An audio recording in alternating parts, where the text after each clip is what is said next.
ஒரு ராஜா ஊரெல்லாம் சுற்றி பார்த்துட்டு வரலாம்னு ஒரு நாள் புறப்பட்டு போனார். ஒரு இடத்துல தறி நெசவு வேலை ரொம்ப மும்முரமாக நடந்துக்கிட்டு இருந்தது. ஒரு பெரியவர் தறியால் நெசவு வேலை செஞ்சுக்கிட்டு இருந்தார். பக்கத்தில் ஒரு அழகான பொண்ணு உட்காந்து நூலை சுற்றிக்கிட்டு இருக்குது. ராஜா அந்த பெரியவரை பார்த்து யார் இந்த பொண்ணுன்னு விசாரித்தார்.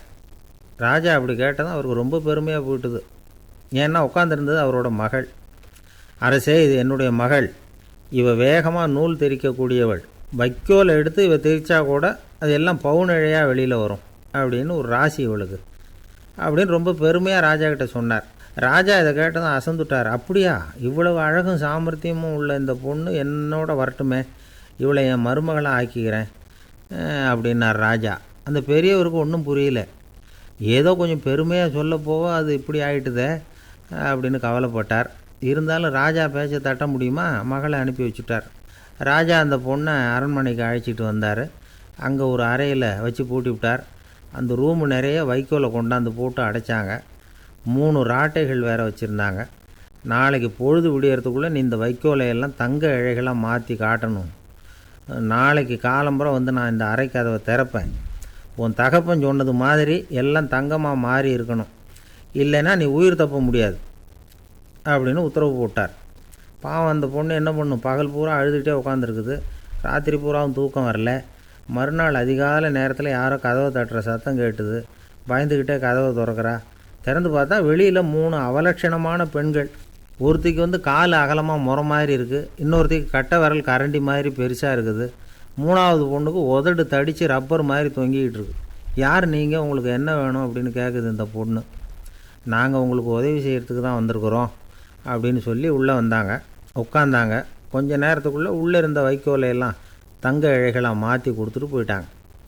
காலையில் ராஜா வந்தார். பார்த்தார். ஆகா பேஷுனார். இன்னும் கொஞ்சம் வைக்கோலை கொண்டாந்து அந்த ரூமில் போட சொன்னார். இந்த வைக்கோலையும் இன்றைக்கி தங்கமாக மாற்றிவிடு, நாளைக்கு மறுநாள் உனக்கும் இளவரசனுக்கும் கல்யாணம்னு சொல்லிவிட்டார். இன்றைக்கி ராத்திரி அந்த 3 பொண்ணுங்களும் வந்தாங்க. வைக்கோலை பொண்ணு இழைகளாக மாற்றினாங்க. புறப்பட்டாங்க. இந்த பொண்ணு அவங்க காலில் விழுந்து வணங்கினா. என் உசுரை காப்பாற்றினீங்க, உங்களுக்கு நான் என்ன கைமாறு செய்ய போகிறேன் அப்படின்னா. பயப்படாத, நீ விரும்பினா எங்களுக்கு ஒரு உதவி செய்யலாம். உன்னுடைய கல்யாணத்துக்கு நாங்கள் 3 பேரும் வரோம். நீ எங்களை வந்து வரவேற்று ராஜாக்கிட்டேயும் இளவரசர்கிட்டையும் நாங்கள் உன்னோட பெரியப்பா பொண்ணுங்கன்னு சொல்லி அறிமுகப்படுத்தி வை, நாங்கள் விருந்து சாப்பிட்டுட்டு போயிடுறோம் அப்படின்னாங்க. ரொம்பவும் சந்தோஷமாக சரின்னு ஒத்துக்கிட்டா. கல்யாண நாள் வந்தது. கல்யாணம் ரொம்ப கோலாகலமாக நடந்துக்கிட்டு இருக்கு. எல்லா தேசத்து ராஜா ராணிகளும் வந்துக்கிட்டு இருக்கிறாங்க. அந்த 3 அவலட்சணமான பொண்ணுங்களும் வந்து சேர்ந்தாங்க. யார் இவங்கன்னு கேட்டார் ராஜா. என் பெரியப்பா பொண்ணுங்க அப்படின்னா அந்த பொண்ணு. காலும் உதடும் கட்டை விரலும் ஏன் இப்படி உங்களுக்கு அவலட்சணம் ஆயிட்டுது அப்படின்னு கேட்டார். அதுக்கு அந்த பொண்ணுங்க பதில் சொன்னாங்க. என்ன செய்கிறது, ஓயாமல் வைக்கோலை நூற்று ஒருத்தியோட கட்டை விரல் அப்படி கரண்டி மாதிரி ஆயிட்டுது, நாக்கில் தொட்டு தொட்டு திரிச்சதுனால ஒருத்தியோட உதடு அப்படி ஆயிட்டுது, காலால் கட்டையை அழுத்தி அழுத்தி தறி போட்டதுனால இன்னொருத்தையோட கால் அப்படி ஆயிட்டுது. உங்கள் மருமகளாக வந்திருக்கிற இந்த பொண்ணு அந்த 3ஐயுமே செய்ய தெரிஞ்சவ தான். என்ன ஆக போதும் இன்னும் கொஞ்ச நாளில் அப்படின்னாங்க. அவ்வளவுதான். ராஜா பயந்துட்டார். அம்மா, இன்னையிலேருந்து நீ இளவரசனின் மனைவி. நீ எப்பவும் அழகாக இருக்கணும். அதனால் நீ இனிமேல் வைக்கோலை திரிக்கவே கூடாது அப்படின்னு உத்தரவு போட்டார். அவளை இக்கட்டான சூழ்நிலையிலேருந்து காப்பாற்றின அந்த 3 பொண்ணுங்களும் சந்தோஷமாக திரும்பி போயிட்டாங்களாம். சுவாமி சின்மயானந்தர் இந்த கதையை சொல்லியிருக்கிறார். தன்னலம் மறந்து சுயலாபத்தை தியாகம் செய்கிறது வைக்கோல்லேருந்து தங்க இழையை நூக்கிறது மாதிரி அப்படிங்கிறார் அவர். அது இருக்கட்டும், இப்போ நம்ம கதைக்கு வருவோம். ஒரு ராஜா தன்னோட மகனுக்கு சுயவரம் நடத்தினார். எல்லா தேசத்திலிருந்தும் ராஜகுமாரர்கள் வந்திருந்தாங்க.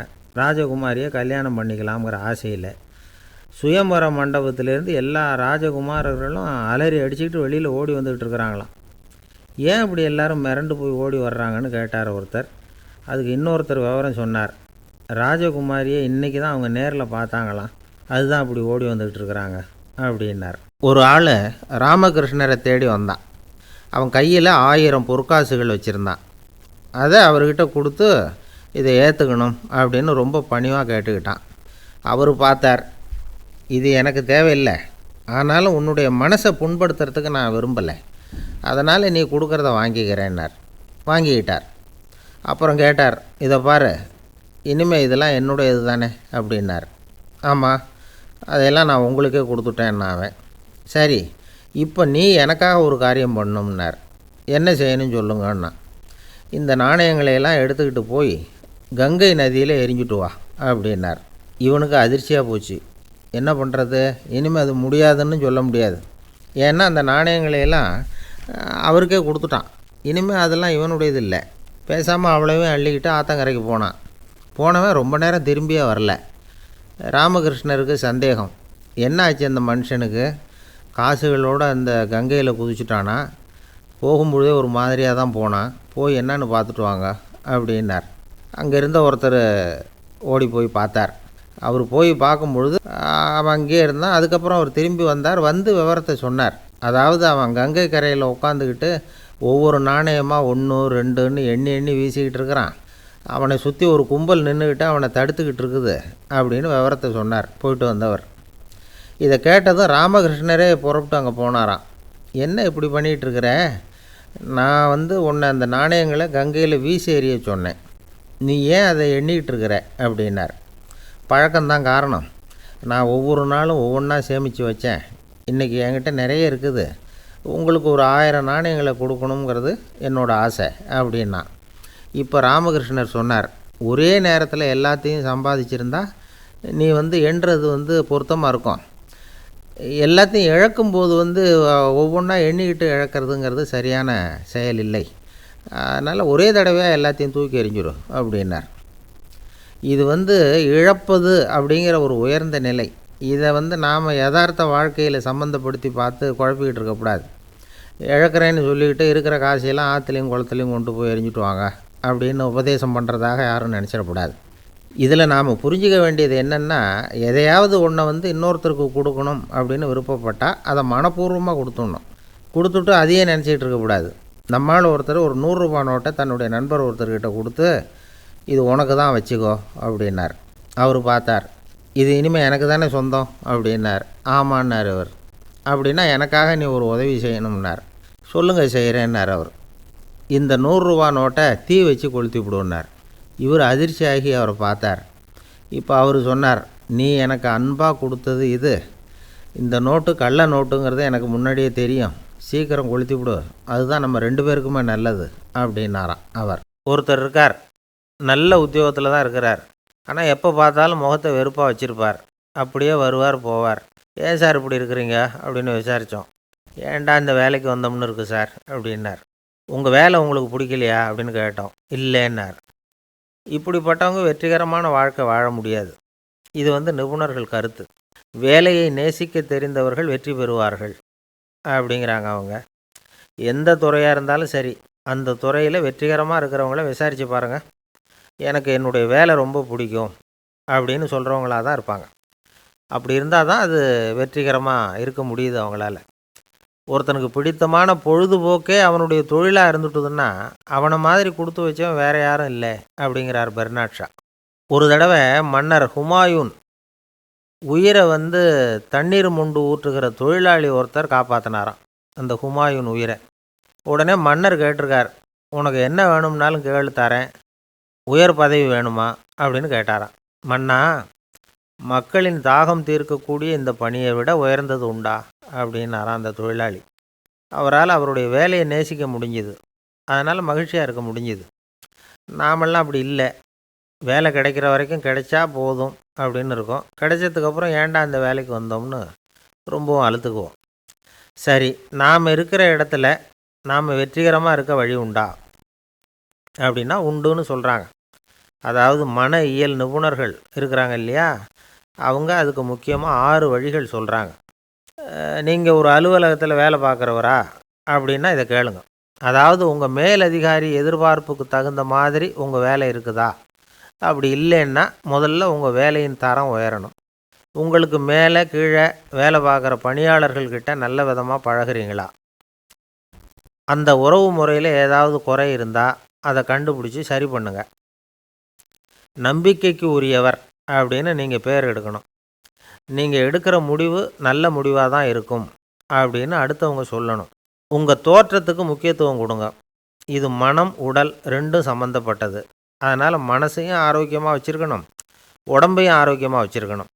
உங்களுடைய நிர்வாகம் செயல்படுற விதத்தை நல்லா புரிஞ்சு வச்சுக்கணும். உங்களுடைய நிர்வாகம் இப்போ ஒரு காரியம் செய்யுதுன்னு வச்சுங்க, ஏன் அப்படி செய்யுது, எதுக்காக அப்படி செய்யுது, அதனுடைய குறிக்கோள் என்ன, அது நீடிக்கிறதுக்கு காரணம் என்ன, இதையெல்லாம் தெரிஞ்சுக்கணும். சிரிப்புக்கு வஞ்சகம் பண்ணக்கூடாது. நல்லா சிரிக்கணும், அப்போ தான் அது திரும்ப கிடைக்கும். கடந்த கால தோல்வியை பற்றி கவலைப்படக்கூடாது. முதலாளி விருப்பம் தெரிஞ்சு நடந்துக்கிறது நல்லது தான். அதுக்காக காக்கா பிடிக்கணுங்கிற அவசியம் இல்லை. உங்களுக்கு ஒரு பொறுப்பான வேலை கிடைக்குது, உடனே சத்தம் குழப்பம் அப்படின்னு சூழ்நிலையை இறுக்கமாக ஆக்கிடக்கூடாது. எந்த சூழலையும் இயல்பாக கையாளக்கூடியவர் அப்படிங்கிறத காட்டணும். இதெல்லாம் உங்கள் துறையில் நீங்கள் வெற்றி பெற நிபுணர்கள் சொல்கிற யோசனைகள். இவ்வளவு விவரமும் சொல்லிவிட்டு ஒருத்தரை பார்த்து கேட்டோம், இப்போ சொல்லுங்கள், நீங்கள் செய்கிற வேலை உங்களுக்கு பிடிச்சிருக்குதா அப்படின்னோம். ரொம்ப ரொம்ப பிடிச்சிருக்குது அப்படின்னார். சரி, என்ன செஞ்சிகிட்டு இருக்கிறீங்க அப்படின்னு கேட்டோம். சும்மா தான் இருக்கிறேன் அப்படின்னார் அவர். ஒரு நண்பர் அவசரமாக என்கிட்ட ஓடி வந்தார். அப்புறம் சொன்னார், என்னால் நம்பவே முடியல சார், என் பையனா அப்படி அப்படின்னு சொல்லி ஆச்சரியப்பட்டார். உங்கள் பையன் அப்படி என்ன தான் செஞ்சுட்டான் அப்படின்னு கேட்டேன். என்னால் முடியாத ஒரு காரியத்தை அவன் செஞ்சுட்டான் சார் அப்படின்னார். அது என்னன்னு தான் சொல்லுங்களேன். என்ன, 5வது வகுப்பில் அவன் ஒரே தடவையில் தேறிட்டான் சார், அதாவது ஒரே அட்டம்ப்டில் பாஸ் ஆகிருக்கான் அப்படின்னார் மூச்சு வாங்க. கஷ்டப்பட்டு பரீட்சை எழுதுனது அவன், இவருக்கு ஏன் மூச்சு வாங்குது? நம்மால் செய்ய முடியாத ஒரு காரியத்தை இன்னொருத்தர் செய்யும் பொழுது அது நமக்கு ஆச்சரியமாக இருக்குது. சர்க்கஸ் பார்க்குறோம், ஒருத்தர் அந்த இடத்துல தொங்குறார், அது நமக்கு ஆச்சரியம். ஏன்னா அது நம்மால் முடியாத காரியம். நம்மால் முடியாத ஒன்றை அடுத்தவர் எளிதாக செய்யும் பொழுது நாம் மருள்வது இயற்கை. இதை தான் தொல்காப்பியம் மருட்கை அப்படின்னு சொல்லுது. இந்த வியப்பு இருக்குதே, இது 4 வகையில் ஏற்படுறதாக தொல்காப்பியம் சொல்லுது. அது என்ன 4 வகை? முதல் வகை எப்படின்னா, புதுமையான அரிய செயல்களை செய்கிறது. 2வது வகை என்னென்னா பெரும் செயல்களை செய்கிறது.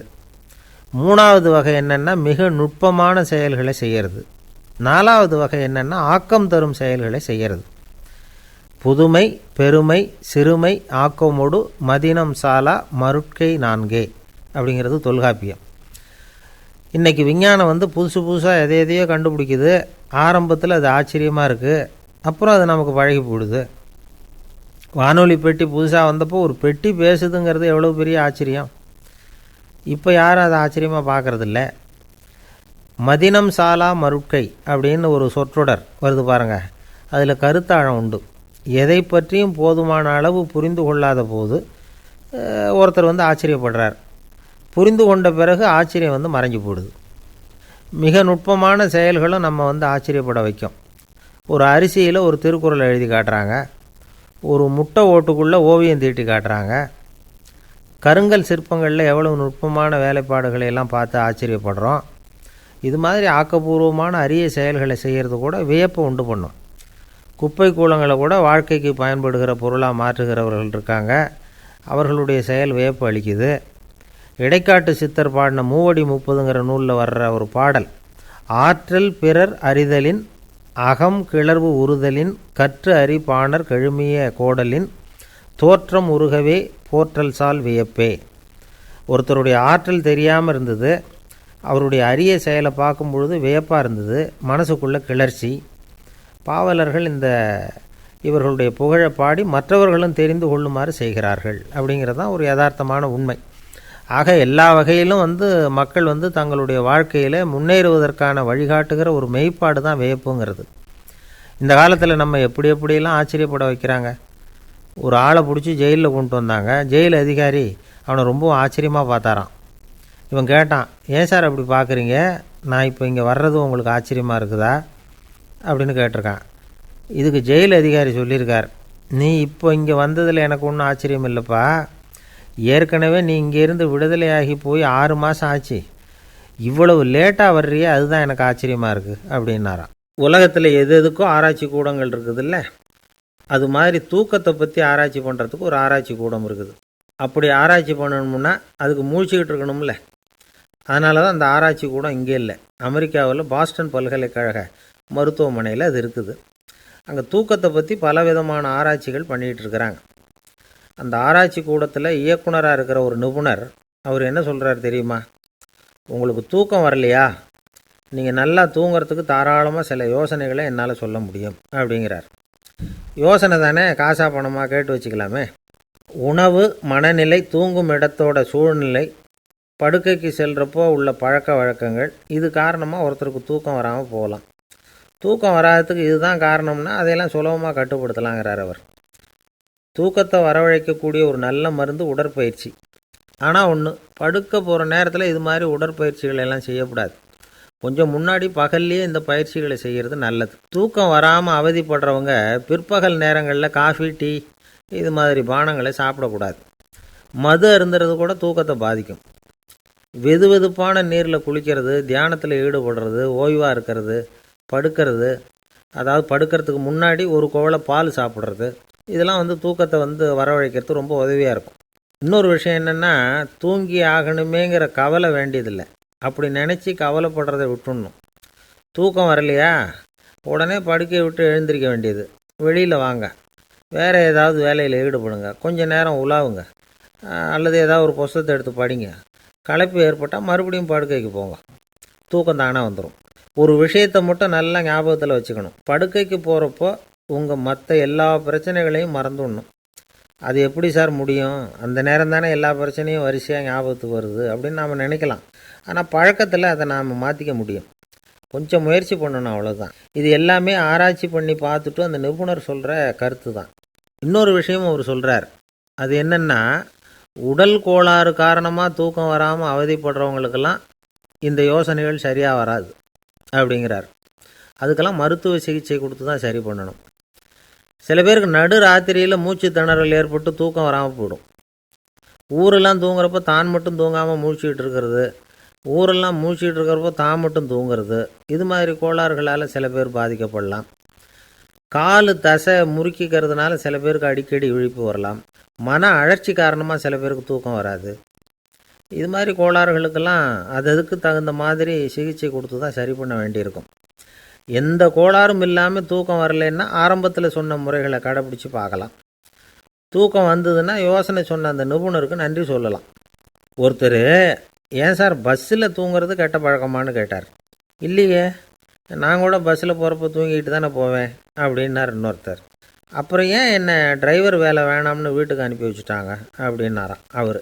கங்கை கரை தோட்டம் பக்கத்தில் ஒரு ஆசிரமம், அங்கே ஒரு பெரியவர் தங்கியிருக்கிறார். அவர் தான் ராமகிருஷ்ண பரமஹம்சர். அந்த ஆசிரமம் இருந்த இடம் கரக்பூர். வங்காளத்தில் பொதுவாக எல்லோரும் மீன் சாப்பிட்றது உண்டு. கங்கையில் குளிச்சுட்டு கையில் ஒரு மீனோடு வர்றது வழக்கம். இவர் இருக்கிற இடத்துக்கு கங்கையில் படகு வழியாக வரணும். அப்படி தான் எல்லோரும் வருவாங்க. வர்றவங்கள ஒன்று கூட்டி ஆன்மீக விஷயங்களை பற்றி பேசிக்கிட்டு இருப்பார். ஒவ்வொரு நாள் ஒவ்வொருத்தர் நகரத்துக்கு போகணும். வரும்பொழுது மீன் கொண்டுக்கிட்டு வரணும். அதுக்கு ஒரு அட்டவணையே உண்டு ஆசிரமத்தில். அது பிரகாரம் ஒரு நாள் சுவாமி யோகானந்தர் படகில் போனார். படகை செலுத்தினவங்க ராமகிருஷ்ணரையும் சுவாமி யோகானந்தரையும் மற்றவங்களையும் பித்தர்கள் அப்படின்னு சொல்லி ஏளனமாக பேசினாங்க. அவங்க என்ன பைத்தியம் பிடிச்சவங்க அப்படிங்கிறது மாதிரி. சுவாமி யோகானந்தருக்கு ரொம்ப மென்மையான இதயம். இவங்க இப்படி கண்ணாபின்னான்னு பேசுகிறத பார்த்தா மீனை வாங்கிட்டு திரும்புகிறப்போ என்ன நடக்குமோ அப்படிங்கிற பயம் வேறு வந்துட்டுது அவருக்கு. அவ்வளவு மென்மையானவர். இதை தெரிஞ்சுக்கிட்ட ராமகிருஷ்ணர், யோகானந்தா இங்கே வா அப்படின்னு கூப்பிட்டார்.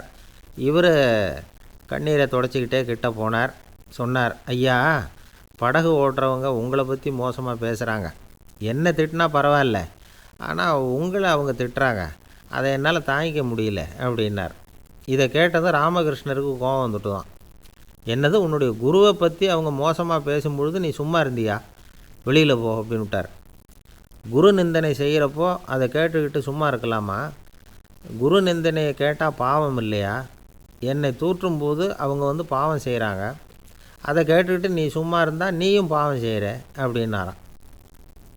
அடுத்த நாள் சுவாமி நிரஞ்சனானந்தர் போக வேண்டிய நாள். இவர் படகுல போகும்பொழுதும் அதே மாதிரி நடந்து தான். அவங்க மோசமாக பேச ஆரம்பித்தாங்க, திட்ட ஆரம்பித்தாங்க. அப்படி கேலி பண்ண ஒருத்தனை இவர் என்ன பண்ணார், பலார்னு கன்னத்தில் அரைஞ்சிட்டார். இன்னொருத்தனை கங்கையில் தூக்கி எறியறதுக்கும் தயாராகிட்டார். அதுக்கப்புறம் அவங்க யாரும் வாயை திறக்கலை. மீன் வாங்கிட்டு வர்றப்பவும் படகுல ஒரே அமைதி. அவ்வளவு பயம் அவங்களுக்கு. ராமகிருஷ்ணர் கூப்பிட்டு விசாரித்தார் என்ன நடந்ததுன்னு. இவர் சொன்னார், அவர் யோகானந்தா போகும்பொழுது என்ன நடந்ததோ அப்படியே தான் இப்போவும் நடந்தது. குரு நிந்தனை செய்கிறத கேட்டுக்கிட்டு நான் சும்மா இருப்பேனா? ஒருத்தனை அப்படியே அரைஞ்சுட்டேன், இன்னொருத்தனை ஆற்றுல தூக்கி போட்டுருவேன்னு பயமுறுத்தினேன், அவ்வளவுதான் அப்படின்னாராம். இப்போவும் ராமகிருஷ்ணருக்கு கோபம் வந்துட்டு தான். என்ன இது, அணியறது காஷாயம், இருக்கிறது ஆசிரமம், உனக்கு இவ்வளவு கோபம் வந்ததுன்னா அப்புறம் என்னத்துக்கு ஆசிரமத்தில் இருக்கணும்? பிரம்மச்சாரி எப்பவும் அமைதியாக இருக்கணும் அப்படின்னு அறிவுரை சொன்னாராம் ராமகிருஷ்ணர். அப்போ இவர் கேட்டாராம், ஏங்க அவருக்கு ஒரு விதமான அறிவுரை சொன்னீங்க, எனக்கு வேறு விதமாக அறிவுரை சொல்கிறீங்க, இதில் எது உண்மை அப்படின்னு கேட்டிருக்கார். இதுக்கு ராமகிருஷ்ணர் சொன்ன பதில் என்னென்னா, அட அசடே, சக்கரத்தில் காற்று அதிகமாக இருந்தால் குறைக்கணும், குறைச்சலாக இருந்தால் கூட்டணும். அவன் சாது, அவனுக்கு அதிக உணர்ச்சி தேவை, உனக்கு படபடப்பு அதிகம், உனக்கு பொறுமை தேவை அப்படின்னாராம். இதில் உள்ள கருத்து என்னென்னா, கல்விங்கிறது எப்படின்னா அதை சூழ்நிலைக்கு தகுந்த மாதிரி கற்பிக்கணும். எல்லாருக்கும் ஒரே மாதிரி கற்பிக்கக்கூடாது. கேட்குறவர் தகுதி, புரிஞ்சுக்கிற திறமை, இதை பொறுத்து கல்வி அமையணும். ஆரம்ப காலத்தில் ஒரு குரு, அப்போ ஒரு சீடன் இருந்தான். அது வேடிக்கையான குரு, வேடிக்கையான சீடன். ஒரு ஆசிரமம். ஒரு நாள் ஒருத்தன் அவசரமாக அந்த குருவை தேடி வந்திருக்கிறான். என்ன விஷயம்னு விசாரித்தார் குரு. உங்கள் சீடர் என்னை அடிச்சுட்டார் அப்படின்னு புகார் பண்ணானான் அந்த ஆள். குரு சீடனை கூப்பிட்டார். அடிச்சியா இந்த ஆளை அப்படின்னு கேட்டாரான். ஆமான் இருக்கான் சீடன்.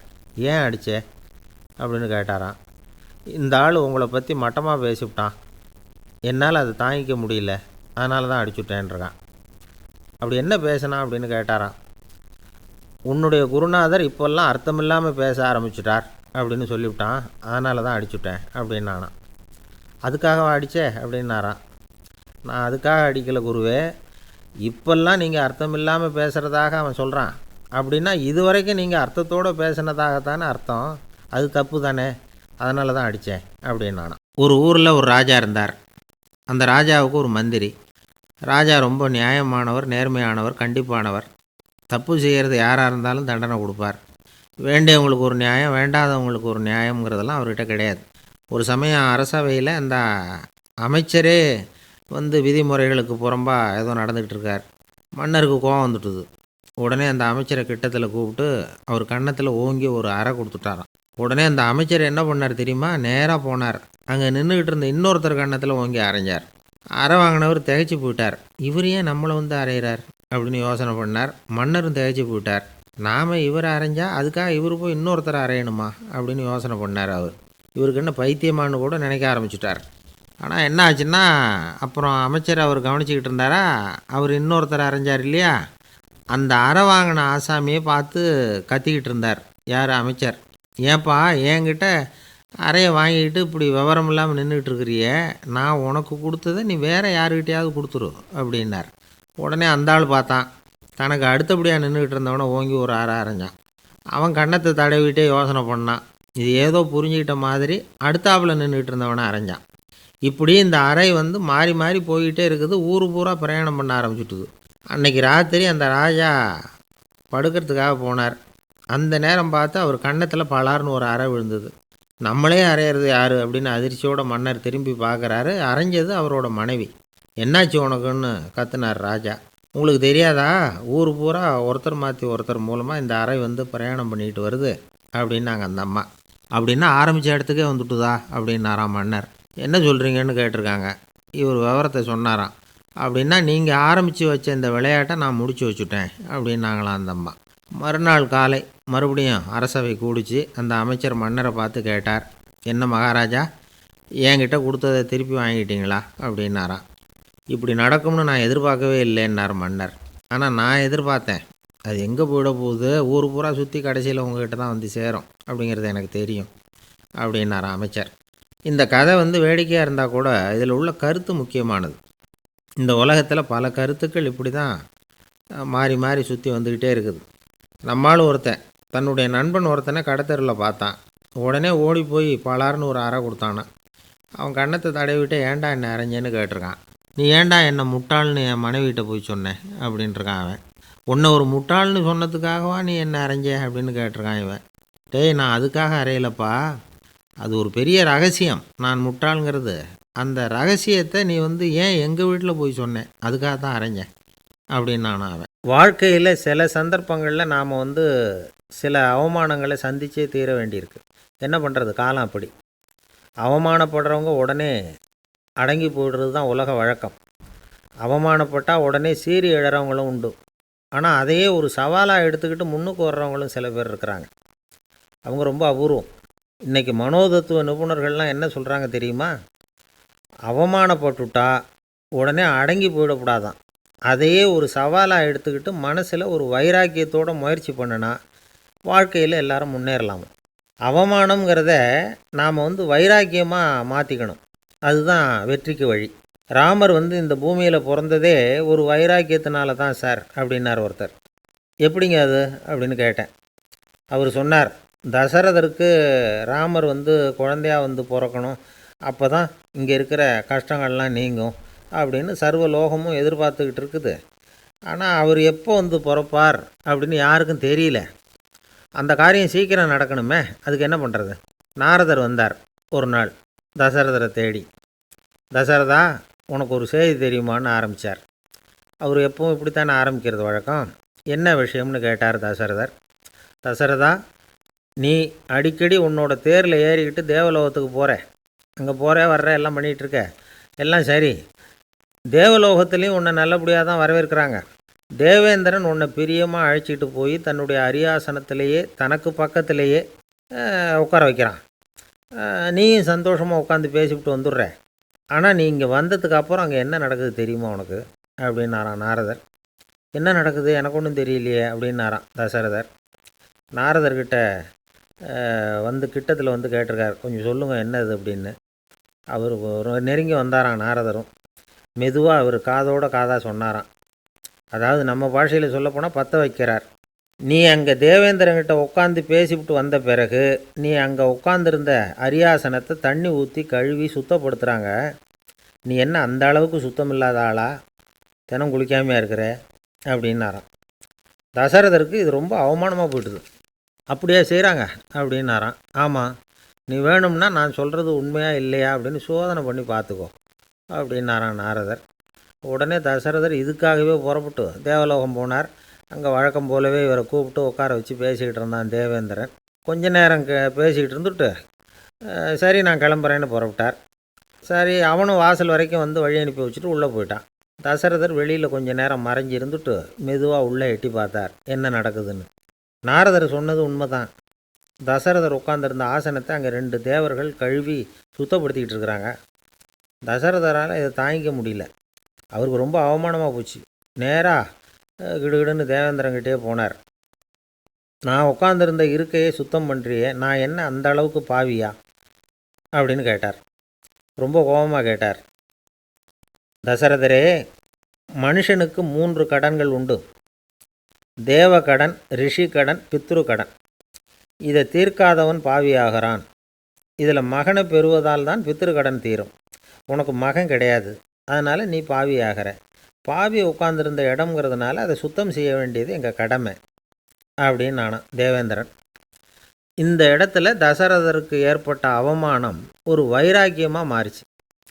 தேவேந்திரனே கேட்டுக்கோ, ஒரு மகனை பெற்ற பிறகு தான் இந்த சபையில் மறுபடியும் அடி எடுத்து வைப்பேன் அப்படின்னு சொல்லிவிட்டு போயிட்டாராம். போய் புத்திர காமேஷ்டி யாகம் பண்ணார். புத்திரர்கள் பிறந்தார்கள். இந்த கதையில் உள்ள கருத்து என்னென்னா, தேவேந்திரன் தசரதரை அப்படி அவமானப்படுத்தலைன்னா அவருக்கு இப்படி ஒரு வைராக்கியம் பிறந்திருக்குமா? யோசிச்சு பார்க்கணும். நமக்கு ஏற்படுகிற சில அவமானங்களையும் வைராக்கியமாக மாற்றிக்குவோம். அப்படி மாற்றிக்கிட்டோம்னா வாழ்க்கையில் முன்னேறலாம். நம்ம ஆளுங்க சில பேர் அவமானத்தை வைராக்கியமாக மாற்றிக்கிறது எப்படி தெரியுமா? நம்மக்கிட்ட ஒரு பையன் சொன்னான், எங்கள் அப்பா என்னை எல்லாருக்கும் முன்னாடி வச்சு திட்டிவிட்டார். பொறுப்பு இல்லாமல் ஊர் சுற்றுறேன்னு சொல்லி அவமானப்படுத்தி விட்டார். இனிமேல் நீ என் முகத்திலேயே முழிக்காதரா போடான்னு வேற சொல்லிவிட்டார். எனக்கு ரோஷம் வந்துட்டுது. அந்த அவமானத்தை வைராக்கியமாக மாற்றிக்கிட்டேன். அன்னையிலேருந்து அவர் முகத்திலேயே முழிக்கிறது இல்லை அப்படின்னா. அப்படியான்னு கேட்டோம். ஆமாங்க, அவர் வீட்டில் இல்லாத நேரமாக பார்த்து உள்ளே சமையல் கட்டுக்கு போய் சாப்பிட்டுட்டு நைஸாக வெளியில் வந்துடுவேன் அப்படிங்கிறான் அவன். ஒருத்தர் சிகரெட்டும் கையுமா வந்தார். சார், இந்த புகைப்பிடிக்கிற பழக்கத்தை நிறுத்தி போடணும்னு தான் பார்க்குறேன், முடியலேன்னார். புகைப்பிடிக்கிறத நிறுத்துறது ரொம்ப சுலபம் சார் அப்படின்னார் இன்னொருத்தர். எப்படி சொல்கிறீங்கன்னு கேட்டார் அவர். நான் கூட ஏற்கனவே 10 தடவை அந்த பழக்கத்தை நிறுத்தி இருக்கிறேன் சார் அப்படின்னார் இவர். இதிலேருந்து என்ன தெரியுது? புகைப்பழக்கத்தை திடீர்னு விட்டு விடுறதுங்கிறது ரொம்ப கஷ்டம்னு தெரியுது. இருந்தாலும் இது சம்பந்தமான ஆராய்ச்சி, அனுபவம் இது ரெண்டையும் அடிப்படையாக வச்சு சில வழிமுறைகளை சொல்கிறாங்க. அதாவது புகைப்பிடிக்கிறத நிறுத்துறதுக்கு 10 வழிகள் உண்டு அப்படின்னு சொல்கிறாங்க. அது என்னங்கிறத தெரிஞ்சுக்கிட்டா உபயோகப்படுதான்னு பார்க்கலாமே. முதல் கருத்து என்னன்னா, கொஞ்ச நாளைக்கு புகைப்பிடிக்கிற நண்பர்களை விட்டு விலகி இருக்கணும். இதனால் புகைப்பிடிக்கிற ஆசை குறையும். அந்த பழக்கத்தை மறுபடியும் ஆரம்பிக்கக்கூடாதுங்கிற எண்ணம் உறுதிப்படும். ரெண்டாவது கருத்து, புகைப்பிடிக்கிறதை எதிர்த்து தீவிரமாக பிரச்சாரம் செய்ய ஆரம்பிச்சிடணும். அது அடுத்தவங்களுக்கும் உபயோகப்படும், உங்களுக்கும் உபயோகப்படும். உங்கள் உள்ளுணர்வை அது தூண்டும், உங்களை உறுதி கொள்ள வைக்கும். மூன்றாவது கருத்து என்னென்னா, தினமும் 2 தடவை குளிக்கணும். எப்படி தெரியுமா? முதல்ல வெது வெதுப்பான தண்ணீர், அப்புறம் குளிர்ந்த தண்ணீர், இப்படி மாறி மாறி குளிக்கணுமா. நாலாவது கருத்து, உடற்பயிற்சிகள் செய்யணும். மூச்சு வாங்குற மாதிரியான பயிற்சிகள் ரொம்ப நல்லதான். பிராணாயாமம் அப்படிங்கிற மூச்சு பயிற்சி ரொம்ப நல்லதுங்கிறாங்க.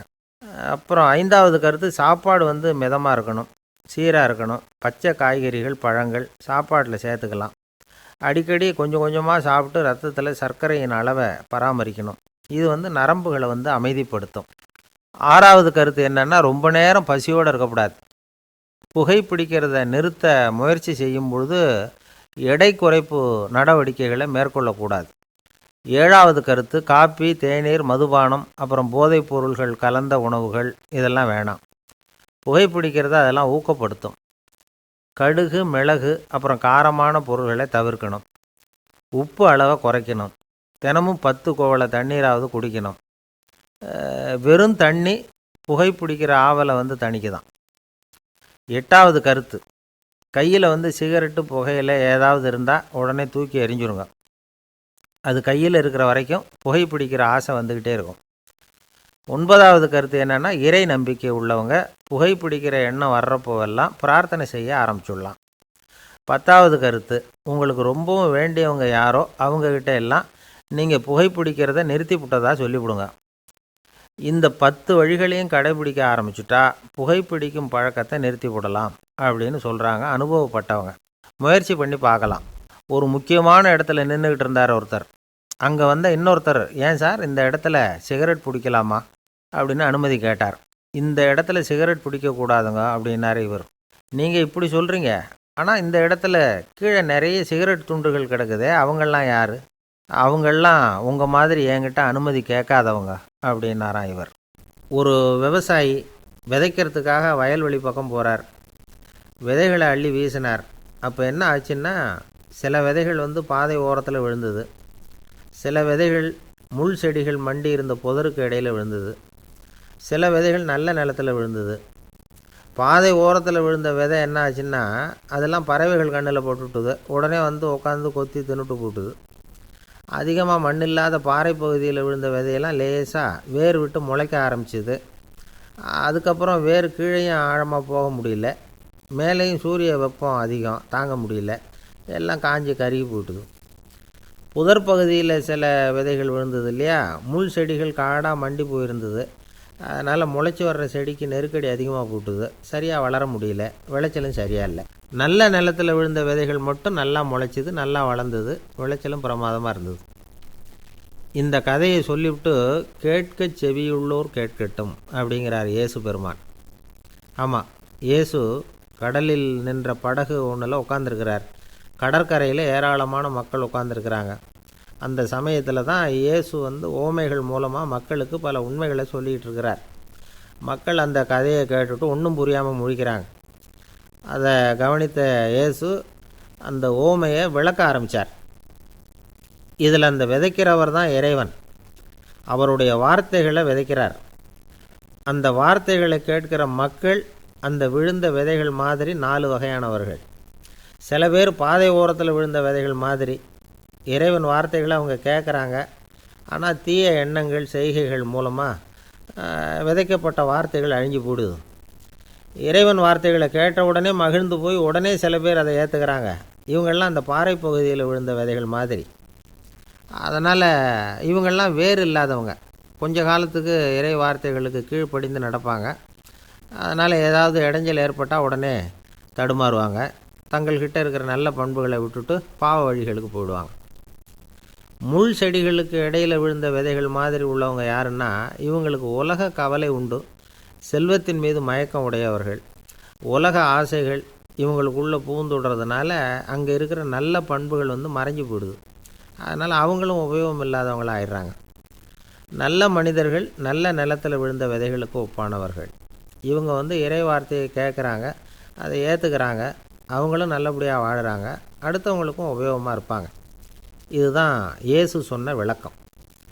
நல்ல வார்த்தைகளை கேளுங்கள், நல்ல வார்த்தைகளை ஏற்றுக்கொள்ளுங்கள், அடுத்தவங்களுக்கு உபயோகமாக இருங்க. இதுதான் பெரியவங்கள்லாம் நமக்கு சொல்லுகிற உபதேசம்.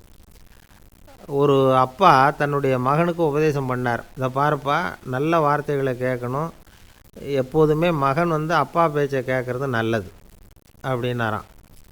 நீ ஏதாவது ஒரு தப்பு பண்ணால் என் தலையில் ஒரு முடி நரைச்சி வெள்ளையாக போடும்பா, நீ செய்கிற ஒவ்வொரு தப்புக்கும் என் தலையில் ஒவ்வொரு முடி வெள்ளையாயிடும் அப்படின்னாராம்.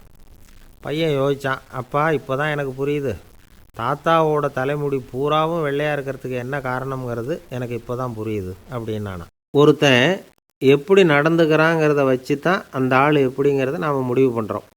ஆளுமைன்னு சொல்கிறோம்ல, அதுக்கு சூழ்நிலைகளை ஆளுகின்ற தன்மை அப்படின்னு விளக்கம் கொடுக்குறார் ஒரு உளவியல் நிபுணர். சரி, ஒரு மனிதனுடைய ஆளுமையை உருவாக்குகிற விஷயங்கள் என்னென்ன? பிறப்பு, வளர்க்கப்பட்ட விதம், படிப்பு, நண்பர்கள், சமுதாயம், இப்படி நிறைய உண்டு. ஆளுமையின் அடிப்படையில் சில மனநோய்கள் உண்டாகுது. அதெல்லாம் என்னென்னங்கிறத தெரிஞ்சு வச்சுக்கிட்டோம்னா நம்ம கூட இருக்கிறவங்கள அடையாளம் கண்டுபிடிக்கிறதுக்கு அது ரொம்ப உபயோகமாக இருக்கும். ஃப்ரெனாய்டு ஆளுமை அப்படின்னு ஒன்று. இந்த கோளாறு உள்ளவங்க எப்படி இருப்பாங்க தெரியுமா? அதிக உணர்ச்சி, சந்தேகம், பொறாமை இதெல்லாம் அதிகமாக இருக்கும். வளைஞ்சு கொடுக்க மாட்டாங்க. அடுத்தவங்களோட இணக்கமான உறவு இருக்காது. அவங்க செய்கிற தப்புக்கெல்லாம் அடுத்தவங்களை குறை சொல்லிகிட்டு இருப்பாங்க. இது ஒரு ரகம். அடுத்தது ஸ்கிசாய்டு ஆளுமை அப்படின்னு சொல்கிறாங்க. இந்த கோளாறு உள்ளவங்க அடுத்தவங்களோட பழக கூச்சப்படுவாங்க. சின்ன வயசுலேயே இது ஆரம்பமாயிடுது. பகல் கனவுலேயே சஞ்சரிப்பாங்க. அவங்களுடைய விரோதம், கோபம் இதை கூட வெளியில் காட்டிக்க முடியாமல் இருப்பாங்க. இவங்களுக்கு அகமுகம், பிரச்சனைகள்லேருந்து ஒதுங்கி எதுலேயும் ஈடுபாடு இல்லாதவங்களாக இருப்பாங்க. இப்படி ஒரு ரகம். அடுத்தது சைக்ளோதமிக் ஆளுமை அப்படின்னு சொல்கிறாங்க. அது என்னென்னா, உணர்ச்சிகளில் ஏற்றத்தாழ்வு அதிகமாக இருக்குமா. சில சமயம் பார்த்தா மகிழ்ச்சியாக இருப்பாங்க, சில சமயம் சோகமாக உட்காந்துருப்பாங்க. அவங்க மனநிலைக்கு தகுந்த மாதிரி சமூக நிகழ்ச்சிகளில் பங்கெடுத்துக்குவாங்க. இன்னொரு வகை என்னென்னா எண்ணப்பீடிகை ஆளுமை அப்படின்னு பேர் வச்சுருக்கிறாங்க. அதுக்கு இவங்களுக்கெல்லாம் கரெக்டாக இருக்கணும், எல்லாம் சட்டத்திட்டம் எதுலேயும் ஒரு ஒழுங்குமுறை, இப்படி எதிர்பார்க்குற மனோபாவம். இவங்க எதிர்பார்ப்புக்கும் வரன்முறைக்கும் மற்றவங்க கட்டுப்படணும்னு நினைப்பாங்க. இந்த நிலைமை நீடித்தா என்ன ஆகும் தெரியுமா? அலைக்கழிக்கிற எண்ணங்கள் திரும்ப திரும்ப ஒரே செயலை செய்ய தூண்டுற மன தளர்ச்சிக்கு ஆளாயிடுறாங்க. அடுத்தது ஹிஸ்டீரியா ஆளுமை. சின்ன விஷயத்தையெல்லாம் பெருசுப்படுத்தி நாடகமாக்குற நடிகர்கள் இவங்க. உணர்ச்சி அதிகம் உள்ளவங்க. இவங்க மன எழுச்சியில் பக்குவமின்மை, குழந்தைத்தனம், முதிர்ச்சியின்மை எல்லாம் இருக்கும். தன்னலம் மிக்க குணம், பிறர் தன்னை மட்டுமே கவனிக்கணும்னு நினச்சி செயல்படுறது, இதெல்லாம் இவங்க அடையாளம். அடுத்த ரகம் எப்படின்னா வளர்ச்சியற்ற ஆளுமைன்னு சொல்கிறாங்க. அடுத்தவங்களோட இணங்கி போக முடியாதவங்க, அறிவு, மன எழுச்சி, சமூக உறவு இதில் எல்லாம் போதுமான வளர்ச்சியையும் நிறைவையும் பெற முடியாதவங்க. இவங்களால் வாழ்க்கையில் முன்னேற முடியாது. பிச்சைக்காரங்க, குற்றவாளிகள், இவங்ககிட்டெல்லாம் இது மாதிரியான ஆளுமை அதிகமாக இருக்குமா. அடுத்தது என்னென்னா சோர்வுடைய ஆளுமை. எதுலேயும் உற்சாகம் இல்லாமல் சோர்ந்து போயிருப்பாங்க. அதுக்கெல்லாம் நமக்கு வலிமை இல்லைப்பா அப்படின்னு சொல்லிகிட்டு இருப்பாங்க. சின்ன விஷயங்களுக்கெல்லாம் அதிர்ச்சி அடையிறது, வாழ்வின் சுவையை அனுபவிக்க முடியாதவங்க. இன்னொரு ரகம், இது கொதித்தெழும் ஆளுமைங்கிறாங்க. எதுக்கு எடுத்தாலும் ஆத்திரம், குரோதம், வன் செயல் இதிலெல்லாம் ஈடுபாடு, இப்படி உள்ளவங்க. நத்தை வகை ஆளுமை அப்படின்னு ஒன்று. அடுத்தவங்க மேலே விரோதம் இருக்கும், அடிக்கணுங்கிற எண்ணம் இருக்கும். ஆனால் அதை அப்படியே வெளியில் காட்டாமல் அதே சமயம் அமைதியான முறையில் வெறுப்பை வெளிக்காட்டுற ரகம். இவங்கெல்லாம் பேசாமல் கம்முன்னு இருந்துக்கிட்டே நினச்சதை நிறைவேற்றிக்கிடுவாங்க. முன்ஜாக்கிரதை ஆளுமை அப்படின்னு ஒரு ரகமாக.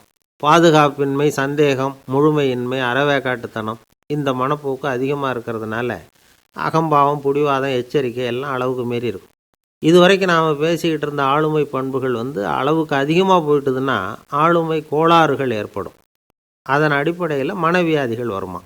அதனால் இணக்கமான, எல்லாரும் விரும்புகிற இயல்பான ஆளுமையை பெறுவதற்கு நாம் முயற்சி செய்யணும் அப்படிங்கிறது மனோதத்துவ நிபுணர்களுடைய ஆலோசனை. ஒருத்தர் ஒரு மனோதத்துவ டாக்டரை தேடிட்டு வந்தாராம். டாக்டர், எனக்கு மனசில் ஏதோ வியாதி, ஆளுமை கோளாறு, அதாவது எனக்கு சீக்கிரமாக செத்து போனால் தேவையில்லைன்னு தோணுது அப்படின்னாராம். உடனே அந்த டாக்டர், சரி அப்படின்னா இங்கேயே இருங்க, நான் வைத்தியம் பார்க்குறேன் அப்படின்னாராம். அவர் ஒரு பெரிய குடும்பத்தில் பிறந்தவர். இருக்கிற சொத்துக்கள் எல்லாத்தையும் வாரி வழங்கிவிட்டு காட்டுக்கு புறப்பட்டார் தவம் செய்கிறதுக்காக. இருந்தது பூராவும் கொடுத்துட்டார். இனிமேல் எதுவுமே இல்லை கொடுக்கறதுக்கு. அப்போது கடைசியாக ஒருத்தன் வந்து கையை நீட்டினான். ஐயா, ஏதாவது கொடுங்கன்னா. அவர் பார்த்தார். கட்டியிருக்கிற வேட்டியை தவிர வேறு எதுவுமே இல்லை. 8 முழம் பட்டு வேட்டி, ஜரிகை கரையோடு இருக்குது. கடைசியாக அதை தான் எடுத்து கட்டிக்கிட்டு அவர் புறப்பட்டுக்கிட்டு இருக்கிறார். அவர் பார்த்தார், எதிரில் அவன் பரிதாபமாக நின்றுக்கிட்டு இருக்கிறான். அந்த 8 முழ வேட்டியை 2ஆக கிழிச்சார். 4 முழத்தை அவங்ககிட்ட கொடுத்துட்டு மீதி 4 முழத்தை தன்னுடைய இடுப்பில் கட்டிக்கிட்டு அவர் காட்டுக்கு போயிட்டார். இவன் என்ன பண்ணான் தெரியுமா? கையில் கிடைச்ச 4 முழத்தை எடுத்துக்கிட்டு கடை வீதிக்கு போனான். பழைய பட்டு வேட்டி, ஜருகை இதெல்லாம் விலைக்கு வாங்குகிற வணிகர் ஒருத்தர் இருந்தார். அவர்கிட்ட போனான். இதை விலைக்கு எடுத்துக்கிறீங்களான்னு கேட்டான். அவர் வாங்கி பார்த்தார். ஆஹா, ரொம்ப அருமையான வேட்டி, விலை ஒசந்த ஜருகை, இது ஏது உனக்குன்னு கேட்டார். அவன் நடந்ததை சொன்னான். அப்படின்னா ஒன்று செய், இந்த வேட்டியோட இன்னொரு பாதியையும் மெதுவாக வாங்கிட்டு வந்துடு, உனக்கு நிறைய பணம் தரேன் அப்படின்னார் அந்த வணிகர். இவன் கொஞ்சம் யோசனை பண்ணி பார்த்தான். கொஞ்சம் இருங்க, அதை வந்துவிட்றேன் அப்படின்னு சொல்லிவிட்டு நேராக காட்டுக்கு போனான். அவர் எங்கே இருக்காருன்னு தேடி கண்டுபிடிச்சான். அவர் ஒரு இடத்துல தவக்கோலத்தில் இருக்கிறார். கட்டியிருந்த இடைவேட்டியும் அவரை அறியாமலே நழுவி கீழே விழுந்து கிடக்குது. இவனுக்கு ரொம்ப வசதியாக போச்சு. அவரை கேட்க வேண்டிய அவசியமே இல்லை. மெதுவாக சத்தம் போடாமல் அடி மேலே அடி வச்சு நெருங்கினான். அவர் கண்ணை மூடிக்கிட்டு அவர் பாட்டு நின்றுக்கிட்டு இருக்கார். இவன் மெதுவாக போய் கீழே கிடந்த அந்த துணியை எடுத்துக்கிட்டு சத்தம் போடாமல் திரும்பி நடந்தான். அப்படி கொஞ்சம் தூரம் நடந்திருப்பான். அப்படி ஓட ஆரம்பிக்கிற சமயத்தில் அவன் காலில் கீழே கிடந்த முள் ஒன்று நறுக்குன்னு தைச்சி விட்டுது. வலி தாங்க முடியாமல் அம்மான்னு கத்திவிட்டான். இந்த சத்தத்தினால கண்ணை மூடி நின்றுக்கிட்டு இருந்த அவர் தவம் கலைஞ்சிது. மெதுவாக கண்ணை திறந்து பார்க்குறார். தன் இடையில் இருந்த வேட்டி அவன் கையில் இருக்குது. இப்போ அவர் நினைக்கிறாராம், இந்த வேட்டி மேலே நான் வச்ச ஆசை அல்லவா அவனை வந்து திருடன் ஆக்கிவிட்டுது அப்படின்னு நினச்சாராம். இது எப்பேற்பட்ட மனநிலைங்கிறத கொஞ்சம் யோசிச்சு பாருங்கள். தான் ஒரு பொருள் மேலே வைத்த பற்று இன்னொரு மனிதன் திருடனாக ஆகிறதுக்கு காரணமாக ஆயிட்டுதே அப்படின்னு நினைக்கிறார். அப்படி நினச்ச அவர் யார் தெரியுமா? அவர் தான் மகாவீரர். இழந்துட்டேங்கிறியே, நீ என்னத்தை கொண்டு வந்த இங்கே இழக்கிறதுக்கு? நீ என்னத்தை உண்டாக்குன இது அழிஞ்சுட்டுதுன்னு சொல்கிறதுக்கு? இது அவருடைய சிந்தனை. இன்றைக்கி நம்ம சிந்தனையெல்லாம் வேறு மாதிரி இருக்குது. ஒருத்தன் நடுத்தெருவில் உட்காந்து அழுதுகிட்டு இருந்தான். அந்த வழியாக வந்தவர் கேட்டார், ஏன்ப்பா அழற அப்படின்னு கேட்டார். 5 ரூபா சார், இந்த இடத்துல விழுந்துட்டுது, ரொம்ப நேரமாக தேடுறேன், கிடைக்காது போல இருக்கு அப்படின்னா. எப்போ தொலைஞ்சுது அப்படின்னு கேட்டார். அது எனக்கு தெரியாது சார், பணத்தை தொலைச்சவன் தேடி பார்த்துட்டு போயிட்டான், நான் அவனுக்கு பின்னாடி தேட வந்தவன் அப்படின்னு சொல்லிவிட்டு மறுபடியும் தேட ஆரம்பித்தானான். பிரம்மத்தை அறிந்தவன் பிரம்மமாகிறான் அப்படின்னு ஒரு பெரியவர் பேசினார் ஒரு கோவிலில். தைத்திரிய உபனிஷத்து அப்படி சொல்லுதான். இதை கேட்கும் பொழுது நமக்கு ஒரு சந்தேகம் வரும். அது எப்படி? பிரம்மத்தை அறிந்தவன் பிரம்மம் ஆகிறான்னா, சிங்கத்தை அறிந்தவன் சிங்கம் ஆகிறானா, தோசையை அறிந்தவன் தோசை ஆகிறானா? இப்படிப்பட்ட சந்தேகம் நமக்கு வர்றதில் ஒன்றும் ஆச்சரியம் இல்லை. இது இயற்கை. இதுக்கும் அந்த பெரியவரே பதில் சொல்கிறார். சிங்கம் வேற, நாம் வேற. அதனால் சிங்கத்தை அறிந்தவன் சிங்கம் ஆக மாட்டான். ஆனால் பிரம்மம் வேற, நாம் வேற இல்லை. அதனால் பிரம்மத்தை அறிந்தவன் பிரம்மமாகறான் அப்படிங்கிறது அவரோட விளக்கம். மனிதன் அவன்தான் தான் பிரம்மங்கிறது தெரியாதனால தான் அதை வேற எங்கேயோ தேடிட்டு இருக்கிறான். கடைசியில் அது தான் தாங்கிறது புரிஞ்சுக்கிற பொழுது அவன் பிரம்மம் ஆயிடுறான். இதை விளக்கிறதுக்கு ஒரு உபநிஷத்து கதையே இருக்குது. நமக்கு தெரிஞ்ச கதை தான், ஆனால் அதை வேறு விதமான அர்த்தத்தில் விளையாட்டாக சொல்லிகிட்டு இருக்கிறோம். ஒரு சமயம் ஒரு 10 நண்பர்கள் ஒரு காட்டு வழியாக போய்கிட்டு இருக்கிறாங்க. குறுக்க ஒரு நதி, அதை கடந்து அடுத்த பக்கம் போகணும். எல்லாரும் ஒரு வழியாக கடந்து அடுத்த கரைக்கு போய் சேர்ந்துட்டாங்க. அங்கே போய் சேர்ந்ததுக்கப்புறம் எல்லாரும் பத்திரமா வந்து சேர்ந்துட்டோமா அப்படின்னு தெரிஞ்சுக்கிறதுக்காக எண்ணி பார்க்குறான் அந்த கூட்டத்து தலைவன். அவங்க மொத்தம் 10 பேர். ஆனால் இவன் எண்ணி பார்க்குறப்போ 9 தான் வருது. ஏன்னா அவன் தன்னை விட்டுவிட்டான். எதிரில் நிற்கிறவங்கள மட்டுமே எண்ணுறான். ஐயோ 10வது ஆள் எங்கேங்கிறான், பதறான். சரி நீ இரு நான் எண்ணி பார்க்குறேன்னு சொல்லிவிட்டு இன்னொருத்தன் வந்து என்றான். அவனும் தன்னை விட்டுட்டு என்றான். 9 தான் வருது. எல்லாரும் கொய்யோ முறையோன்னு கத்த ஆரம்பிச்சிட்டாங்க. அந்த சமயத்தில் ஒரு பெரியவர் அந்த பக்கமாக வர்றார். என்ன விஷயம்னு விசாரிக்கிறார். 10வது ஆள் 6 அடிச்சுட்டு போட்டுது அப்படின்னு சொல்லி இவங்க அழறாங்க. சரி அழாதீங்க அப்படின்னு சொல்லி அந்த தலைவனை பார்த்து இப்படி வாங்குறார். வர்றான். இப்போ எனக்கு முன்னாடி ஒரு தரம் எண்ணு பார்க்கலாம்ங்கிறார். 1 2 3ன்னு ஆரம்பித்து 9ல் வந்து முடிக்கிறான். உடனே பெரியவர் நீ தான் அந்த 10வது ஆள் அப்படிங்கிறார். இது உண்மை. நாம் தான் நம்மளை வேறு எங்கேயோ தேடிகிட்டு இருக்கிறோம். நாம் எங்கேயோ தேடிகிட்டு இருக்கிறோமே அந்த பிரம்மம் நாம தான். இப்படி ஒரு பெரிய உண்மையை விளக்கிறதுக்காக தான் அப்படி ஒரு கதை சொல்லப்பட்டது. ஆனால் அதை வந்து நாம் வேறு விதமாக வேடிக்கையாக உபயோகப்படுத்திக்கிட்டு இருக்கிறோம். எப்படி தெரியுமா? ஒரு ஆத்தங்கரையில் ஒரு 10 பேர் முழிச்சுக்கிட்டே நின்றுக்கிட்டு இருந்தாங்களாம். அந்த பக்கமாக வந்த ஒருத்தன் ஏன் இப்படி முழிச்சுக்கிட்டு நிற்கிறீங்கன்னு கேட்டிருக்கிறான். எங்களுக்கு நீச்சல் தெரியாது, நாங்கள்லாம் அடுத்த கரைக்கு போய் சேரணும் அப்படின்னாங்களாம். சரி நான் கொண்டுட்டு போய் விடுறேன். எல்லாரும் அக்கறைக்கு போய் சேர்ந்த உடனே ஆளுக்கு ₹1 வீதமாக மொத்தம் ₹10 எனக்கு கொடுக்கணும் அப்படின்ட்டுருக்கான் இவன். சரின்னு ஒத்துக்கிட்டாங்க. இவன் ஒவ்வொருத்தராக கையை பிடிச்சி மெதுவாக ஆற்றுல இறக்கி அழைச்சிட்டு போயிட்டான். 9 பேரை கரை சேர்த்துட்டான். 10வது ஆள் பாதி ஆற்றுல போயிட்டு இருக்கிறப்போ திடீர்னு வெள்ளம் வந்துட்டுது. புடி நழுவி போச்சு. கையை விட்டுட்டான். வெள்ளம் அடிச்சிட்டு போட்டுது. அழைச்சிட்டு வந்தவன் நீச்சல் அடித்து தடுமாறி கரைக்கு வந்து சேர்ந்துட்டான். கரையில் இருந்தவங்களுக்கு இந்த விஷயம் தெரியாது. இருந்தாலும் இவன் உடம்பு பூரா நனைஞ்சி கொஞ்சம் அதிகமாக மூச்சு வாங்க நின்றுக்கிட்டு இருந்தானா, ஏன் இப்படி மூச்சு வாங்குது, என்ன விஷயம் அப்படின்னு கேட்டாங்களாம். அதுக்கு இவன் கொஞ்சமாக அலட்டிக்காமல் சொன்னானா, வேறு ஒன்றும் இல்லை, நீங்கள் கொடுக்க வேண்டிய ₹10ல் ₹1 குறைஞ்சி போச்சு அவ்வளவுதான் அப்படின்னானா. பொங்கல் திருநாள்னால் இது ஏதோ அறுவடை திருநாள் அப்படின்னு சொல்லுவோம். அதாவது வருஷம் பூரா நாம் பாடுபட்டு அதனுடைய பலனை அனுபவிக்கிற நாள் அப்படிங்கிறது நாம் சொல்லிகிட்டு இருக்கிறது. இது முக்கியமாக இது வந்து ஒரு நன்றி அறிவிப்பு நாள் அப்படின்னு சொல்லுவாங்க. இன்றைக்கி வந்து நிறைய நன்றி அறிவிப்பு கூட்டம்லாம் நடந்துக்கிட்டு இருக்குல்ல, அது மாதிரி விவசாயிகள் நடத்துகிற ஒரு நன்றி அறிவிப்பு விழா இது. யாருக்கு நன்றி சொல்கிறாங்கன்னா ஆதவனுக்கு. அதாவது சூரியன் இல்லைன்னா விவசாயம் இல்லை. அதனால் ஆதவனுக்கு நன்றி செலுத்துகிற நாளாக இந்த பொங்கல் திருநாளை நாம் கொண்டாடுறோம். அதாவது இந்த பொங்கலில் வந்து விவசாயிகள்கிட்டேருந்து நிறைய பண்புகளை நாம் தெரிஞ்சுக்க வேண்டிய நாள் இது. விவசாயிகள் வந்து அவங்க விவசாயம் முன்னேறி இருக்கிற அளவுக்கு விவசாயிகளுடைய வாழ்க்கை தரம் முன்னேறலை. அந்த அளவுக்கு அவர்கள் வந்து நாட்டுக்காக உழைச்சிக்கிட்டு இருக்கிறாங்க. அந்த காலத்திலே அதை பற்றி ஒரு கதை சொல்கிறது உண்டு. ஒரு வயசான ஆள் நிலத்தில் ஏறு உழுதுகிட்டு இருந்தாராம். கிழிஞ்சு போன ஒரு சின்ன துண்டை தான் இடுப்பில் கட்டியிருந்தாராம். தலையில் ஒரு கந்தலை சுற்றி இருந்தார். உடம்பு பூரா சேரு, ரொம்ப ஏழை. ஏறு ஓட்டிகிட்டு இருக்கிறவர் வேறு எப்படி இருப்பார்? இருந்தாலும் அந்த ஆள் ரொம்ப ஜாலியாக பாட்டு பாடிக்கிட்டே ஏறு உழுதுகிட்டு இருந்தாராம். உடம்புல தான் அவர் ஏழையை தவிர மனசில் ஒரு ஏழையாக தெரியல. அந்த சமயத்தில் அந்த நாட்டு ராஜா அந்த பக்கமாக குதிரை மேலே வந்தாராம். வேட்டைக்கு போயிட்டு பரிவாரங்களோடு திரும்பி வந்துக்கிட்டு இருக்கிறார். ரொம்ப செல்வ செழிப்பில் இருக்கிற ராஜா அவர் இந்த வயசான விவசாயியை பார்த்துருக்கார். இந்த ஆள் ரொம்பவும் ஏழைங்கிறது அவரை பார்த்தாவே பளிச்சுன்னு தெரியுது. கட்டிக்கிறதுக்கு நல்ல துணி இல்லை, உடம்போ இழைச்சி போயிருக்குது, வயிறு முதுகில் போய் ஒட்டிக்கிட்டு இருக்கு, கண்ணு குழி விழுந்து போயிருக்குது. ஆனாலும் முகத்தை பார்த்தா சந்தோஷமாக இருக்கிற மாதிரி இருக்குது. இவ்வளோ உற்சாகமாக பாடிக்கிட்டு இருக்கிறாரே அப்படின்னு ஆச்சரியமாக நினச்சி பார்த்தார் அந்த ராஜா. சரி அவர்கிட்ட கொஞ்சம் பேச்சு கொடுத்து பார்க்கலாம் அப்படின்னு முடிவு பண்ணார். ஐயா பெரியவரே, இப்படி கொஞ்சம் வர முடியுமான்னாராம். பொழுது போகிறதுக்குள்ளே நான் இந்த வயல் பூரா உழவு ஓட்டி ஆகணும், அதனால் பேசுகிறதுக்கு நேரம் இல்லை அப்படின்னாராம் அந்த பெரியவர். என்ன அவ்வளவு அவசரமாக? மீதி இருந்தால் நாளைக்கு உழுதக்கூடாதா?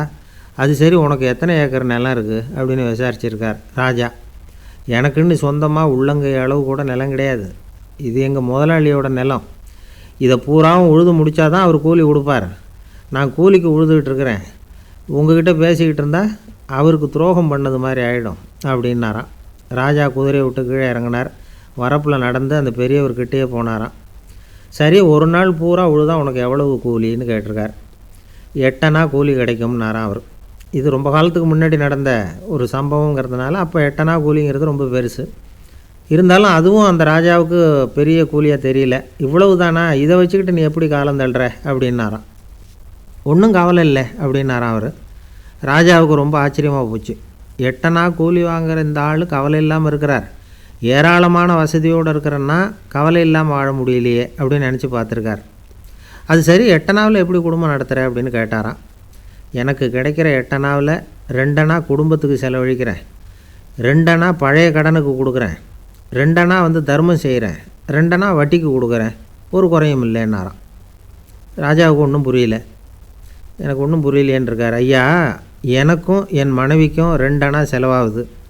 வயசான அம்மா அப்பா இருக்கிறாங்க, சின்ன வயசில் என்னை காப்பாற்றினவங்க அவங்க. அந்த கடனுக்கு 2 அணா செலவாகுது, அது பழைய கடன். என் தங்கச்சி ஒருத்தி ஆதரவு இல்லாத நிலைமையில் தன்னுடைய மகனோட என் வீட்டில் இருக்கிறா. அவளுக்கும் அவள் மகனுக்கும் 2 அணா செலவு பண்ணுறேன், அது தர்மம். எனக்கு 2 பிள்ளைங்க இருக்கிறாங்க, அவங்களுக்கு 2 அணா செலவு பண்ணுறேன், அது வட்டிக்கு கொடுக்கறது மாதிரி. பிற்காலத்தில் அவங்க எங்களை காப்பாற்றுவாங்க. அந்த வகையில் நான் திருப்தியோடு வாழ்ந்துக்கிட்டு இருக்கிறேன் அப்படின்னாராம். ராஜாவுக்கு அர்த்தம் புரிய ஆரம்பிச்சுதான். அந்த பெரிய நிலத்தை விலை கொடுத்து வாங்கி அந்த பெரியவருக்கே தானமாக கொடுத்துட்டாராம். இப்போ உழுதவருக்கே நிலம் சொந்தமாகிட்டுது. அன்னையிலேருந்து அரசனுக்கும் ஆறுதல் கிடைச்சிதான். இப்படி ஒரு கதை சொல்லுவாங்க. 8 அணா வருமானத்தை வச்சுக்கிட்டு எப்படி காலத்தை தள்ளுறதுன்னு சொல்கிறதுக்காக இந்த கதையை சொல்கிறதாக யாரும் தப்பாக நினச்சிக்கக்கூடாது. கிடைக்கிறத எப்படி பங்கு போடுறார், எப்படி திருப்தியாக வாழறார் அப்படிங்கிறது தான் முக்கியம். அது மாதிரி இன்றைக்கு இந்த பொங்கல் திருநாளில் உழவர்கள் மனசு மகிழ்ச்சியாக இருந்ததுன்னா அது எல்லாரும் மகிழ்ச்சியாக இருக்கிறது மாதிரி அர்த்தம். அதனால் அவர்கள்ட்டேருந்து நாம் பாடம் கற்றுக்கணும். சில உழவர்கள் தங்கள் நிலத்தில் விளையிறத தாங்கள் சாப்பிட மாட்டாங்க. அடுத்தவங்கள்ட்ட விற்றுட்டு சந்தையில் போய் வேறு அரிசி வாங்கிட்டு தான் இவங்க சாப்பிடுவாங்க. அப்படிப்பட்ட விவசாயிகள்லாம் இது உண்டு. பங்கிடுகிற பண்பை உழவர்கள்ட்டேருந்து கற்றுக்கொள்ளுங்கள் அப்படிம்பாங்க. ஒரு ஆள் நிம்மதியாக மகிழ்ச்சியாக இருந்தானா, உங்கள் நிம்மதிக்கும் மகிழ்ச்சிக்கும் என்ன காரணம்னு கேட்டிருக்கார் இன்னொருத்தர். என்கிட்ட இருந்தது பூராவையும் என் பிள்ளைங்களுக்கு சமமாக பங்கு போட்டு கொடுத்துட்டேன், எனக்குன்னு எதுவுமே வச்சுக்கல, அதுதான் நிம்மதிக்கு காரணம்ன்றிருக்கான். உங்ககிட்ட இருந்தது எவ்வளவு இருந்தது அப்படின்னு கேட்டிருக்காரு அவர். மொத்தமாக ஒரு 50,000 ரூபா இருக்கும் அப்படின்னு இருக்கான். அவ்வளவும் பணமாகவே இருந்ததா அப்படின்னு கேட்டிருக்காங்க இவங்க. இல்லைங்க, அவ்வளவும் கடன், அதை தான் பிரித்து கொடுத்துருக்கேன் பிள்ளைங்கக்கிட்ட அப்படின்னு நானும். அவன் ஜவஹர்லால் நேரு பிரதமராக இருந்த சமயம் அவர் ஒரு தடவை சென்னைக்கு வந்திருக்கிறார். இங்கே சில முக்கிய நிகழ்ச்சிகளில் கலந்துக்கிறதுக்காக வந்திருந்தார். ஆளுநர் மாளிகையில் ஒரு நாள் ராத்திரி தங்கி மறுநாள் புதுடெல்லி புறப்படுறதாக ஏற்பாடு. நிகழ்ச்சியிலெல்லாம் முடிச்சுக்கிட்டு ஆளுநர் மாளிகையில் தங்கியிருக்கிறார். அன்றைக்கு இரவு படிக்கிறதுக்கு ஒரு முக்கியமான புத்தகம் அவருக்கு தேவைப்பட்டது. அந்த சமயத்தில் உலக அளவில் ஒரு முக்கியமான பொருளாதாரம் சம்பந்தமான ஒரு புத்தகம் வெளியாகி இருக்கிற விஷயம் அவருக்கு தெரியும். அந்த புத்தகம் மெட்ராஸுக்கு வந்திருக்குமா, அது இங்கே கிடைக்குமா அப்படின்னு விசாரிச்சிருக்கிறார் நேருஜி. அவர் இப்படி கேட்ட உடனே அங்கே இருந்தவங்கள்லாம் ரொம்ப பரபரப்பாக செயல்பட ஆரம்பிச்சுட்டாங்க. முக்கியமான இடங்கள்ல எல்லாம் விசாரிச்சிருக்கிறாங்க அந்த புத்தகம் உங்கள்கிட்ட இருக்கான்னு. சென்னையில் உள்ள கன்னிமாரா நூல் நிலையத்துக்கு எப்படியும் அந்த புத்தகம் வந்திருக்கணும் அப்படின்னு ஒரு நம்பிக்கை. அங்கே விசாரித்தாங்க. அந்த புத்தகம் 2 நாளைக்கு முன்னாடி தான் அங்கே வந்திருக்குது அப்படிங்கிற விஷயம் தெரிஞ்சுது. உடனே எல்லோரும் அங்கே ஓடினாங்க. அவங்களுக்கு இன்னொரு சந்தேகம். புத்தகம் வந்திருக்கு சரி, அது இந்த சமயத்தில் வேறு யாரும் படிக்கிறதுக்கு எடுத்துகிட்டு போயிருக்கக்கூடாதே அப்படிங்கிற சந்தேகம் இருந்தாலும் மனசுக்குள்ளே ஒரு தைரியம். இப்படி ஒரு புத்தகம் வெளிவந்திருக்கிற விஷயமே நேருஜி சொல்லி தான் நமக்கே தெரியும். அதுவும் இல்லாமல் உலக பொருளாதாரம் சம்பந்தமான ஏதோ ஒரு புத்தகம் அது. அதை போய் இந்த நேரத்தில் அவ்வளவு ஆர்வமாக யார் எடுத்துகிட்டு போயிட போகிறாங்க அப்படிங்கிற தைரியம். இந்த தைரியத்தோடு அந்த நூல் நிலையத்துக்கு ஓடினாங்க. புத்தகத்தை தேடுனா அது கிடைக்கல, யாரோ எடுத்துகிட்டு போயிருக்கிறாங்க. நேருவுக்கு மட்டுமே தெரிஞ்சிருந்த அந்த புத்தகம் பற்றின விஷயம் சென்னையில் வேற ஒருத்தருக்கும் தெரிஞ்சிருக்குது.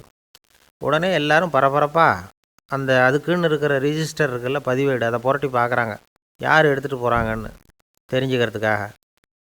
எடுத்துகிட்டு போனவங்க அதில் கையெழுத்து போட்டிருப்பாங்கல்ல, அதை பார்த்து யாருன்னு தெரிஞ்சுக்கலாம் அப்படிங்கிறதுக்காக தான் அதை புரட்டுறாங்க. அதோ அந்த புத்தகத்தோட பேர் பக்கத்தில் அதை எடுத்துக்கிட்டு போனவங்க கையெழுத்து உத்து பார்க்குறாங்க எல்லாரும். அதில் போட்டிருக்குது பேர் CN அண்ணாதுரை அப்படின்னு எழுதியிருந்தது. அவர் தான் பேரறிஞர் அண்ணா.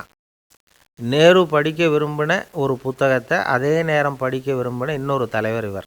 படிக்கிறதுல அவருக்கு இருந்த ஆர்வத்தை நாம் தெரிஞ்சுக்கணும்னா அதுக்கு எவ்வளவோ சம்பவங்கள் இருக்குது. கடைசி காலத்தில் அவர் அடையாறு மருத்துவமனையில் படுத்திருக்கிறார். அவருக்கு ஒரு முக்கியமான அறுவை சிகிச்சை செய்ய வேண்டியிருக்குது அவசரமாக. அமெரிக்காவிலேருந்து டாக்டர் மில்லர் வந்திருக்கிறார். அவர்கிட்ட கேட்குறார், டாக்டர் நாளைக்கே அறுவை சிகிச்சை செய்ய போகிறீங்களா அப்படின்னு. ஆமாங்கிறார் டாக்டர் மில்லர். நாளைக்கு மறுநாள் செஞ்சுக்கிறேனே அப்படின்னாரான் அண்ணா.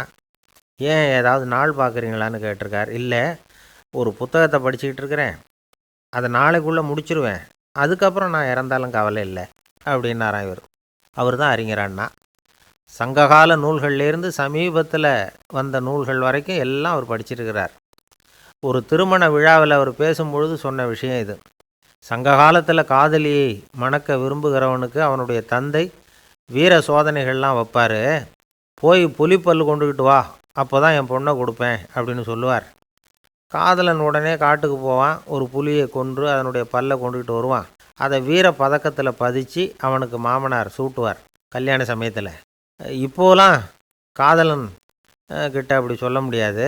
இப்போலாம் காதலன்கிட்ட காட்டுக்கு போய் புலிப்பல் கொண்டுக்கிட்டு வான்னு யாராவது சொன்னால் புலி தான் மாப்பிள்ளையாக வந்து சேரும் அப்படின்னார். இந்த உலகத்தில் நாம் நல்லபடியாக இருக்கணும்னா அதுக்கு முக்கியமாக தேவைப்படுறது 2. ஒன்று செல்வம், இன்னொன்று அறிவு. சரி, இது 2ல் சிறந்தது எது அப்படின்னு ஒரு கேள்வி கேட்டால் என்ன பதில் சொல்கிறது? இதே கேள்வியை ஹஸ்ரத் அலி அவர்கள்கிட்ட கேட்டாங்களாம். அவர் ஒரு பெரிய அறிஞர். கேள்வி கேட்டவங்களும் சாதாரண ஆட்கள் இல்லை, இவங்களும் அறிஞர்கள். ஒரு நாள் ஹஸ்ரத் அலி அவர்கள்கிட்ட 10 அறிஞர்கள் வந்தாங்களாம். ஐயா, நாங்கள் 10 பேரும் உங்ககிட்ட ஒரே கேள்வியை தான் கேட்க வந்திருக்கிறோம், ஆனால் எங்கள் 10 பேருக்கும் நீங்கள் தனித்தனியாக பதில் சொல்ல முடியுமா அப்படின்னு கேட்டிருக்காங்க. அதாவது அவங்க ஒரே கேள்விக்கு இவர்கிட்ட இருந்து 10 விதமான பதில் எதிர்பார்க்குறாங்க. சரி கேளுங்க, என்ன கேள்வி அப்படின்னார் அவர். அப்போ தான் அவங்க கேட்டாங்களாம், செல்வம் அறிவு இது 2ல் சிறந்தது எது? இதுதான் கேள்வி. ஹஸ்ரத் அலி என்ன பண்ணார் தெரியுமா? அவங்கள ஒவ்வொருத்தராக கூப்பிட்டார், ஒவ்வொரு விதமான பதிலை சொல்லி அனுப்புனார். முதல்ல ஒருத்தரை கூப்பிட்டார், சொன்னார், அறிவுங்கிறது தீர்க்கதரிசிகள், ஞானிகள், மகான்கள் இவங்களோட பரம்பரை சொத்து. ஆனால் செல்வங்கிறது கொடுங்கோலரின் ஆயுதம், அதனால் அறிவு தான் சிறந்தது அப்படின்னார். 2வது ஆளை கூப்பிட்டார், உங்ககிட்ட செல்வம் இருந்தால் நீங்கள் தான் அதை காப்பாற்றணும், ஆனால் அறிவு உங்களை எப்பவும் காப்பாற்றும், ஆகவே அறிவு தான் சிறந்தது அப்படின்னார். 3வது ஆளை கூப்பிட்டார், செல்வந்தனுக்கு எப்போதும் விரோதிகள் அதிகம், ஆனால் அறிஞனுக்கு நண்பர்கள் அதிகம், அதனால் அறிவு தான் சிறந்ததுன்னார். அடுத்தவரை கூப்பிட்டார், செல்வம் அடுத்தவங்களுக்கு கொடுக்க கொடுக்க குறையும், ஆனால் கல்விங்கிறது அதிகரிச்சுக்கிட்டே வரும், கொடுக்கறதுனால குறையாது, அதனால் அறிவு தான் சிறந்ததுன்னார். இன்னொருத்தரை கூப்பிட்டார், அறிவுள்ளவன் எப்பவும் அதை அடுத்தவங்களுக்கு வாரி வழங்கிக்கிட்டே இருப்பான், அதனால் அவங்ககிட்ட தாராளத்தன்மை இருக்கும், ஆனால் செல்வந்தன்கிட்ட கஞ்சத்தனம் தான் இருக்கும், அதனால் அறிவு தான் சிறந்ததுன்னார்.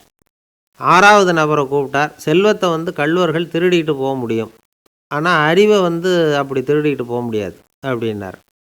7வது நபரை கூப்பிட்டார், செல்வம் கால ஓட்டத்தில் அழிஞ்சிரும், ஆனால் அறிவை கால ஓட்டம் ஒன்றும் பண்ண முடியாது, ஆகவே அறிவே சிறந்ததுன்னார்.